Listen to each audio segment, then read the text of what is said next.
Just wanted to go on the record and say, although I voted for amendments last week because they do slightly improve the ordinance, they still did not go far enough, and I still cannot support the overall ordinance.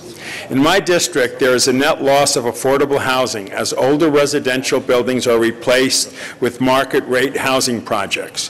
What gets built in their place is a minimum amount of affordable units, and people literally can't afford to live in my district anymore.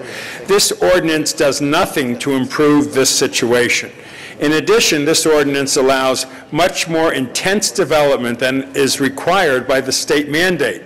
Developers would have greater power to avoid local land use plans, many of which were the product of years of work by community activists.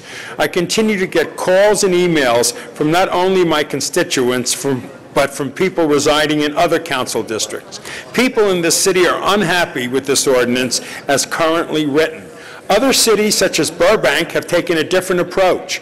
In Burbank, the onus is on the applicant to demonstrate that it is not financially feasible to build the project without the incentives. In the case of Burbank, the burden of proof is on the developer. Instead, in the city of Los Angeles, we are automatically the process in the developer's favor.